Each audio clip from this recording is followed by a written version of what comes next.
Hi everyone, Janie here. Welcome back to my garden and welcome to my April back garden tour. I am starting over here on my narrow side yard because in my March back garden tour, I forgot to show you guys this, and there has been so much going on over here in the side yard. I'm really excited to show you. All right, so let's get started with this beautiful thing over here. Well, I should say there's a whole bunch of them. These are my bearded iris. I have some in my front yard. These I actually purchased from a place that's pretty close to us. It's called Apple Hill. We go there every year with our family to do apple picking and, you know, drinking cider, and we have a picnic, and it's just the most fun day. So one year I got one, I don't know what you call it, a bulb or a rhizome of this bearded iris, just one. And it's just been dividing. I've been dividing it. And then last fall, I divided it so much, and it is just loving this spot right here. So I'm really excited about that. Jason, you want to get a little closer? You can see it's got this purple coloring, and then it has some of the yellow right here as well. It's just the most interesting iris I've ever seen, and I absolutely love it. Right underneath there, I added some of this. I didn't get it on film, but I did add some of my Supertunia Priscilla. I need to mulch so you guys can see that. But I got this Supertunia Priscilla. This Supertunia Priscilla is actually the improved variety. So Supertunia Priscilla is not new for proven winners. They had it before, but it just didn't bloom very much. And now the improved variety blooms absolutely beautifully. I love it. Now, I want to show you guys something I'm so excited about, and that is this sun window box I have right here. I have Cascade Blue Angelonia, Supertunia Bordeaux, and some Ipomoea right here, the lime green, and it is just taking off. It is so incredibly beautiful. The Supertunia Bordeaux, you guys, it is a favorite for a reason. It is absolutely the most beautiful Supertunia. I love being in the kitchen and looking out and seeing it, and I just feel like this window box is going to be such a success this year. I'm really excited about it. All right, come on this way. Let's see. So I put more Supertunia Priscilla down here, and then this is a new Begonia. It's a 2024 Begonia. It is absolutely beautiful.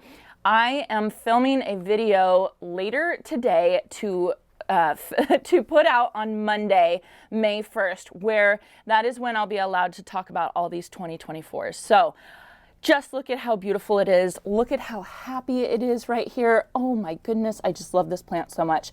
And I love that I put it with the Supertunia Priscilla. I think that that's going to be really pretty.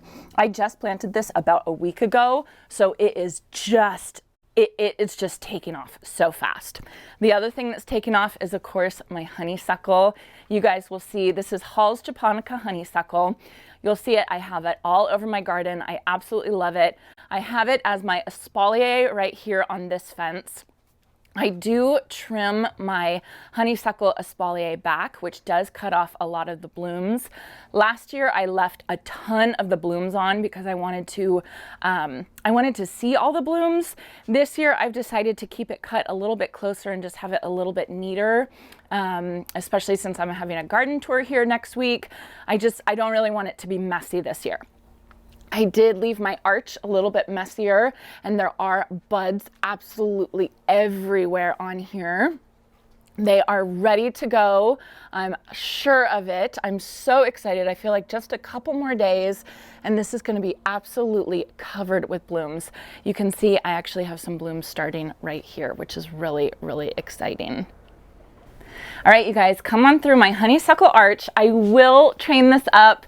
I just think it is so beautiful like this. I love it so much. It's exactly how I imagined the honeysuckle arch was gonna look. I'm just loving it. Let me point out my AC unit cover that I have right here. This AC unit cover, Jason and I put together earlier this year. It's from Air Deco, and I have to say, I love it. I was a little bit worried about it because I felt like as soon as we put it in, I felt like it was really big. I really like the sleek look of it. I am so happy with this thing. I think it is so exactly what I needed in this spot. It kind of just disappears, you know, I kind of just walk by it now, and I just really am happy with it. My neighbor is mowing his lawn in the front yard. If you guys hear that, I apologize. But Jason and I wanted to film this before it got too hot today, so we're not gonna stop, we're just gonna keep going. All right, come on this way. I wanna show you guys my Supertunia wall, I guess I would say. This is a wall I made of Supertunias. I have Supertunia bubblegum, Supertunia snowdrift, and Supertunia jazzberry, all Supertunia vistas. And it is working beautifully. I love it. It's so gorgeous. Here's the funny thing though. Look at this one right here. Can you come see this one? So this is a Supertunia jazzberry. And I've been watching it and going, what is going on with that Supertunia jazzberry? What is happening to it? And at first I thought I had budworms. I'm planning to spray for budworms this week starting, because I actually did find a budworm this morning. So I know it's time to spray for budworms. We get budworms really bad. I don't think this is a budworm though. I think this is like a bird or a squirrel or something, and I'm gonna be watching it, but it is just, it's just eating it down to the nubbins. So if any of you guys have had this happen and you know what's going on, let me know, because I don't know what it is. And it's really funny because when the very first time in 2020 that I planted Supertunia Vista bubblegum in my front swoop, this same thing happened to a couple of my Supertunia Vistas. It looked like they were chewed off. And at the time I thought they were squirrels, but I wasn't totally sure. So anyway, I'm gonna watch this and I'm gonna see what's happening, but I just think it's the weirdest thing. So we will watch it and see how it does. The rest of them are doing absolutely beautifully. All right, let's go this way. Okay, Jason, can you get a big wide shot of the whole back garden? My friend Robbie was making fun of me saying I don't get a good wide shot of the backyard. So I want to make sure that we do that. You guys can see right up here, we have our 2 pergolas. These pergolas are from Home Depot. They actually came here and installed them for us a couple years ago. I love them. Jason and I love them. We're so happy with them. You know, and you never know when you go with a big box store for installing big things like this, but I do have to say I absolutely love these. They're cedar, and we chose the natural stain so you can kind of see the cedar color through it, and we just absolutely couldn't be happier. This year we did replace our furniture. Our back table just bit the dust, so we replaced it with this polywood one, and I am loving it. Obviously, I would love a real wood table. A real wood teak table would be my absolute dream, but you know, we do so much stuff. My kids paint and I garden and all that kind of stuff, so this polywood one is really good. It's working out really well. I did get 4 more chairs because this table was a little bit bigger than the old table we had, and I think it looks so good. So I have all my seedlings that I'm planning to plant out into my flower field. Hopefully I get a chance to get out there. So they're ready to go. They're ready to be planted out, but for now they're just sitting in there. And then we did get a new couch over here and a new fire pit, and I just think it's looking absolutely fabulous, and I am enjoying it so much. My neighbor over here does have this mock orange that is blooming right now, and the smell right now is incredible. It smells so very good. And then as soon as that, probably while that's still going, my honeysuckle is going to start blooming. And I just love this time of year, because not only is it nice and it's warm and everything's looking pretty, but everything smells so good too. So it's such a fantastic time of year.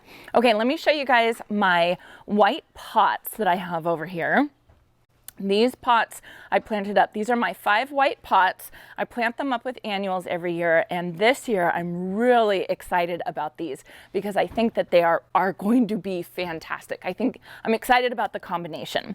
So right over here, the first one that's going crazy right now is the Supertunia Persimmon.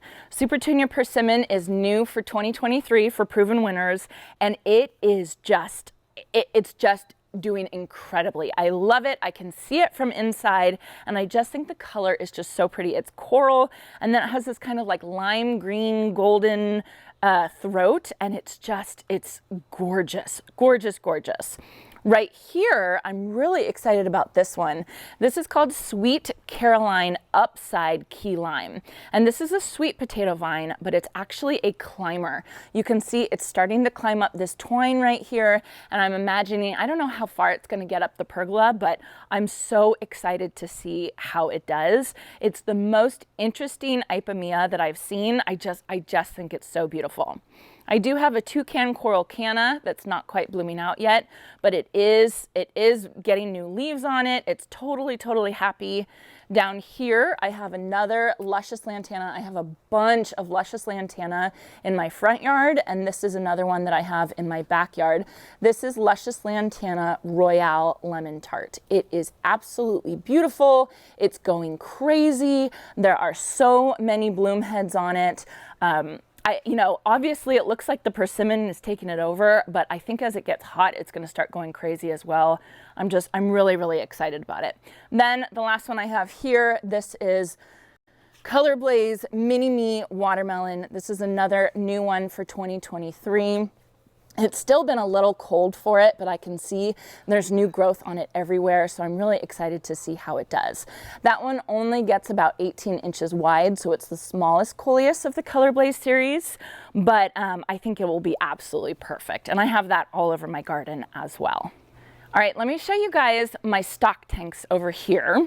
These are my stock tanks that I planted up last year, and I planted them up as my pollinator gardens, and that's what they still are. I haven't changed them from last year. In this stock tank right here, I have a whole bunch of perennials that are doing very well. Obviously perennials, the first year, they kind of don't really do well, and then the second year they do a little bit better. Third year they go crazy. So a lot of them are doing really good. This is meant to be Queen Nectarine. It looks like it's gonna go crazy, and I really think it's gonna start blooming. I'm excited to see how it does. I wanna show you guys this one over here. This is my milkweed. I am doing with Rich from the Old Swedes Farm. We are doing kind of a project together called #MilkweedForMonarchs 2023. And the point of that project is to encourage all of you to figure out what your native milkweed is and plant it for the monarchs that are going to be migrating through your area. So my native milkweed here in Northern California is showy milkweed and narrowleaf milkweed. I do have a narrowleaf milkweed that's growing right there. So this is obviously not enough milkweed. I have a hard time planting milkweed from seed. It's just one of those difficult things to start from seed. But I'm happy that I have this one right here, and I'm hoping that I get a couple monarch eggs on it this year. All right, then right over here, I wanted to update you guys on my Purple Queen Bougainvillea standard. I thought this guy died because it was just sticks for a long time. And now it is finally starting to leaf out, which I'm pretty excited about. I think some of it did die because Bougainvillea doesn't like to be that cold. And since this is in a pot and we had a really cold winter, I thought that it was done. I'll probably wait for it to totally leaf out, and then I'll have to come in and prune it and kind of take care of it over the year. But I just wanted to show you guys that it's not dead, but it's definitely not happy. So coming into my greenhouse is still kind of full. It does still have some plants. Most of these plants are 2024s. Again, stay tuned tomorrow, or Monday, I should say. Stay tuned Monday when I'm gonna go over all of these. I'm really excited about these. And then I do have some California natives right here that I purchased from a local arboretum in Sacramento, and I am going to be planting those out in a garden kind of down this way that I am adopting from the city with another gardener near me. And then you guys can see my honeysuckle is absolutely going crazy. There are so many little buds all over here. It's about ready to burst into bloom. And like I said, when it bursts into bloom, we have hummingbirds, we have butterflies, we have bees, and it smells so, so very good. So this is Hall's Japonica honeysuckle, same honeysuckle that I have over on my arch over there. I did want you guys to know it is invasive. I know for sure in Indiana, if you live in Indiana, you do not want to plant this variety. So just check your local invasive list to see if it is invasive. It is not invasive here in California where I live. All right, coming this way, I have my 2 Limelight Hydrangeas. They are all leafed out, almost all leafed out now at this point. They won't start blooming though until probably June or July. So I'll just be patient waiting for that, but I'm glad that they're not sticks anymore. I think that they look really pretty. Very beautiful, and underneath that I have lamium as a ground cover. This is probably the best place I think for the lamium because it's super protected by the honeysuckle and by the north-facing fence. My plan is to let this lamium just spread everywhere, and I'm hoping to have like a carpet of lamium to protect from any weeds from the bird seed that drops, you know, inevitably drops from the bird feeders. So that's my goal, but obviously that's going to take a couple years for it to absolutely spread everywhere. All right, then coming this way, I have my topiary pots that have some spider webs on it. So first of all, Supertunia Vista bubblegum. I mean, I just love this plant. I just love it. This is my favorite Supertunia, obviously because it's so good. You can see it's absolutely taking over. This plant right behind it, this is a Calla lily white giant. I grew it from the rhizomes and it's looking really, really good. This one doesn't have any blooms yet, but I'll show you guys over in my shade garden bed. I have a couple that already have some blooms. They're still babies. They're not going to get up to their full potential this year, which is about 5 or 6 feet tall, but that's okay. But the Supertunia Vista bubblegum is just absolutely going to take over. You can see I have some helichrysum here, and then I have some lobelia. Am I saying that right? Blue skies. Lobelia blue skies. The lobelia is, I mean, it's doing so very good back here, which is really, really cool. This is a tough area because it's a north-facing fence. It doesn't get a ton of sun, and I think the lobelia is going to absolutely love it. So I'm excited about that. This shade garden bed, this is about to change so much. You guys can see I have pots placed everywhere because later today I'm going to be planting these up. I'm really, really excited about it. This is a garden bed that I've kind of just been, it's taken me like a year to decide exactly what I want to do with this garden bed. So I'm excited that I finally have a direction and I know what I'm going to do. I want to show you guys these. I'm not going to say the name right, so let me grab it. This is called Angiostar fatsidera. It's part of the Sunset Plant Collection. What it is it's a combination of English ivy and Fatso Japonica. I have been looking at this plant for so long because it's just so interesting to me. I've been looking at it every single time I go to the garden center. And then when my mom and I went to Washington, Christensen's nursery actually had these as well. And when I saw them there, I think I just made up my mind and decided that I was definitely going to have them. So what it is it is a variegated Fatso Japonica, right? Those do really, really well in the shade here.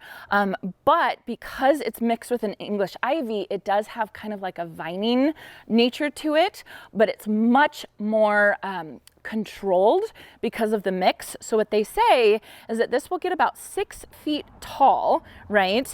And you can actually control it. It doesn't have those little what do you call it, like stickers or anything like that for it to attach to the wall. You have to kind of attach it with strings or something like that. So I'm excited to see how it does. I'm planning to grow it along this back fence right here. I think the variegated leaves are going to be super, super bright. It's going to bring some brightness back here, and I just think it's the perfect plant for this spot. It's kind of what I've been looking for.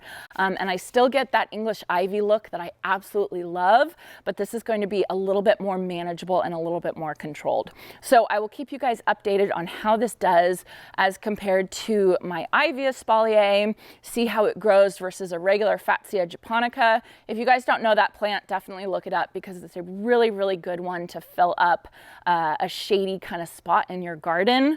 But I wanted something that was a little bit taller, so I just felt like this Angiostar would be absolutely perfect. So I'm excited to see how these do.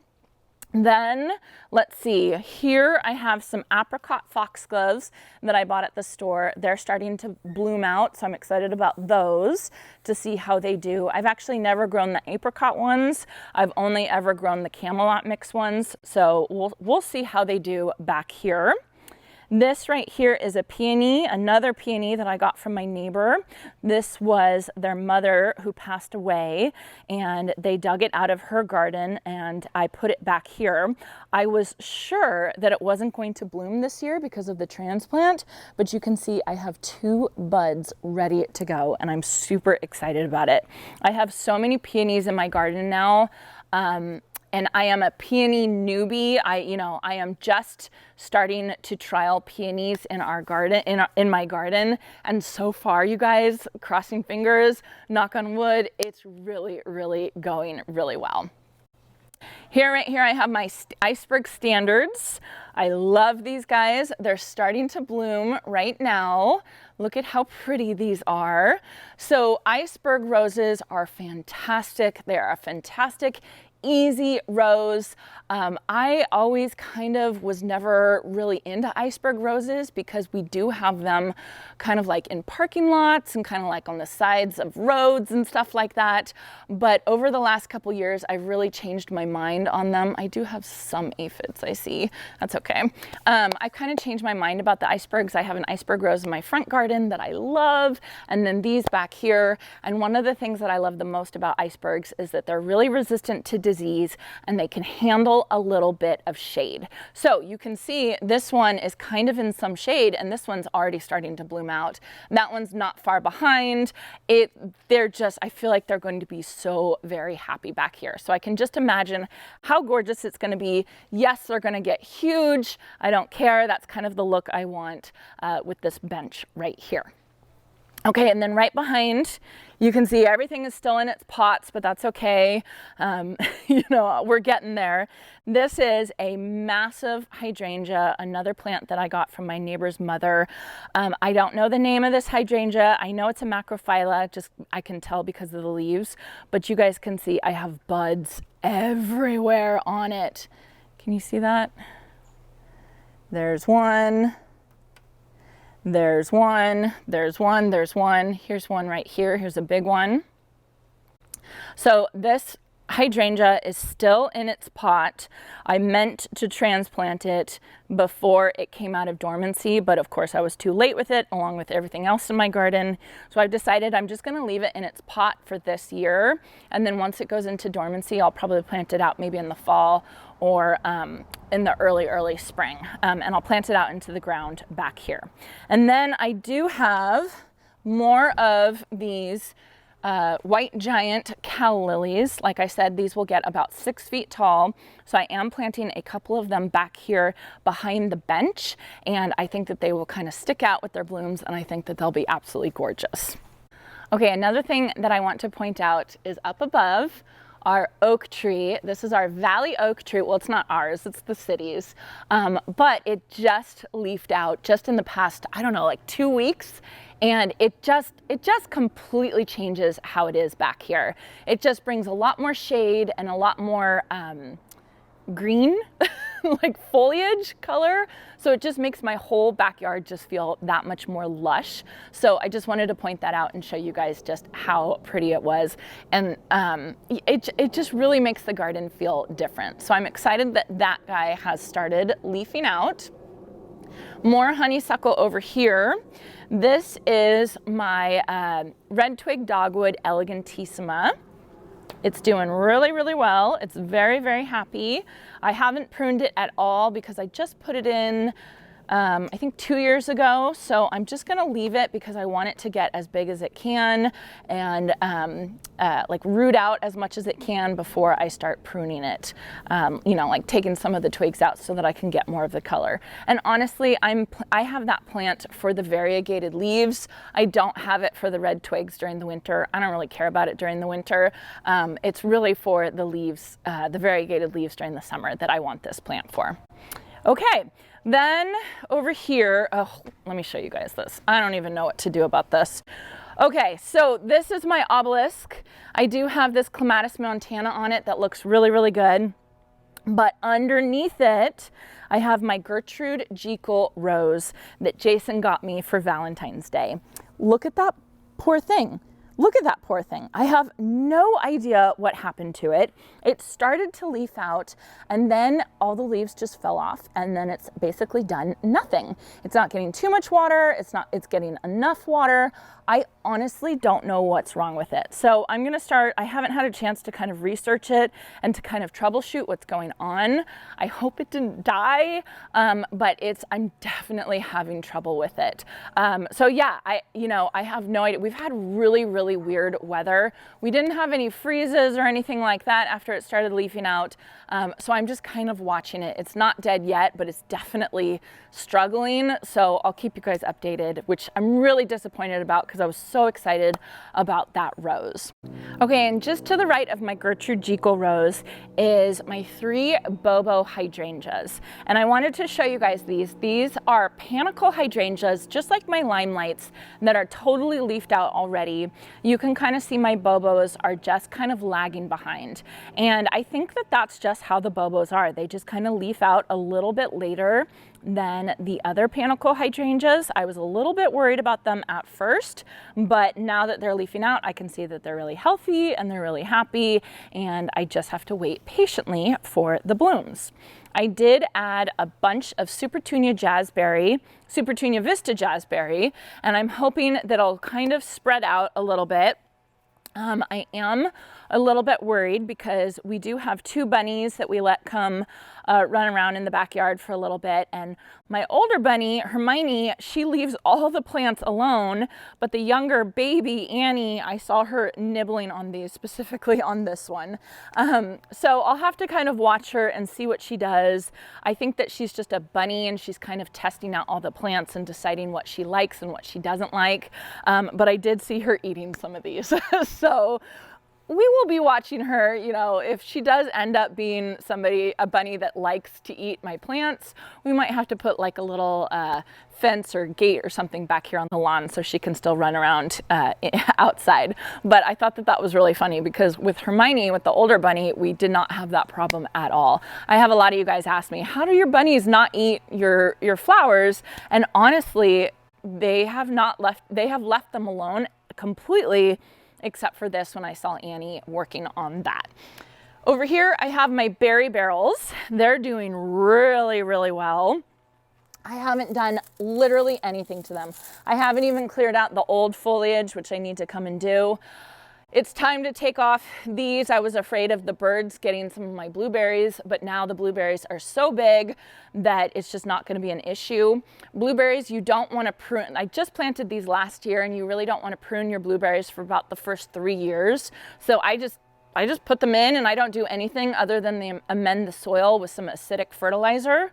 So I'm going to take off these like bird kind of cages that I had here and just kind of let them grow. These strawberries right here, these strawberries are called Seascape. I planted these last year, and of course they did well for me over the winter. These strawberries were hands down the most fantastic strawberries to grow. So if you guys are looking for a really good strawberry that tastes like you know, like just a really good organic strawberry, not like tiny, not mushy or anything like that, the Seascape strawberries, they were perfect. I did not put the Seascapes over there, but I think I'm gonna take those out and put more of these if I can find them at the garden center. I've looked every single time I've gone to a garden center this spring, and I have yet to find another Seascape strawberry. So just keep your eyes peeled. If you find Seascape strawberries, grab them for sure. All right, coming over here, this is the south-facing wall of my home. Look at this. Look at this Bougainvillea. The Bougainvillea is starting to take off. Jason and I, we worked really hard on kind of training it up really close to the wall this year, and it's really paying off because this is kind of the look that I was going for, just being really close to the wall and then just full of color. So it's just starting to go absolutely crazy at this point. I will continue pruning it. You know, you can kind of see these are getting a little bit too tall here, but you can kind of imagine what I'm going for with this Bougainvillea. I think it's going to be beautiful. I really think that this is exactly what I needed.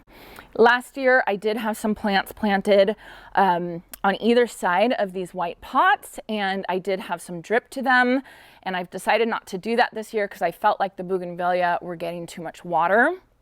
I also fertilized my Bougainvillea last year, and I've decided not to fertilize it at all this year to avoid too much green leafy growth, and so far, that's working really, really well for me. So I'm not even fertilizing it at all, and I'm giving it no extra water other than just what, you know, rain or whatever comes out of these pots or anything like that. So far it's working really, really well. You guys can see I did plant up these 3 white pots. I do have a video coming out this week. Stay tuned. I don't want to ruin it. But these pots look so good. I'm so excited about them. Specifically, look, I mean, just real quick, just a quick peek. Look at the color of this lantana with the Barber-Karst Bougainvillea.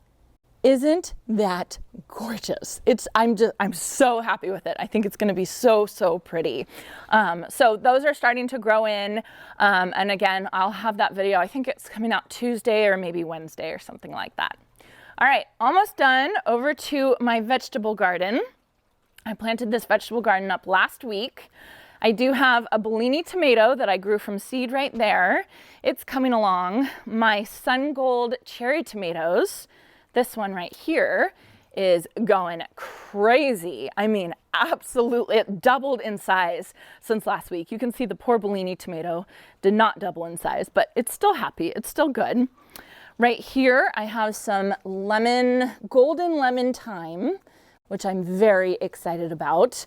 I actually was watching Barefoot Contessa, my favorite cooking show, and she was cooking some chicken, and I thought, oh, I'm gonna make that recipe and use the lemon thyme. So I'll let you know how that recipe goes. I have a bush baby zucchini right here. This bush baby zucchini only gets about 2 feet wide as compared to a regular zucchini that can get about 4 feet wide. It did have a little bit of transplant shock. You guys can see it has plenty of water, but just a little bit of transplant shock. So I'm just letting it grow. It has a lot of new growth. It's doing absolutely fine. Some sweet basil over there that started getting attacked by slugs. So you can see some sluggo pellets kind of around on the ground. And then finally, my purple hyacinth bean right here. I actually had some start from seed right here. I did not plant that. And I'm just gonna leave it. I'm just gonna kind of let it grow. And you can see it's growing nicely. I'm gonna train this up the pergola right here once it starts growing. And then it's gonna come all the way up to the top. And it is definitely one of my favorite vining plants. I absolutely love it. All right, everyone, that is it for my April back garden tour. I hope that this way of filming shows everything a little bit more for you all. I hope you guys have a little bit better idea of what's going on back here. Again, Jason and I are kind of working out the kinks on filming the garden tours this way. So any input you guys have would be much appreciated. Be sure that you check out my front garden tour, my April front garden tour. The front yard is looking so gorgeous. I do have my Pence Gallery garden tour in 1 week, and so I think we're pretty much ready. We just have, I have to plant up that shade garden bed, and then I'm pretty much ready to go. So we are super excited about it. I hope you all enjoyed this, and I hope you all have a chance to get in your garden today.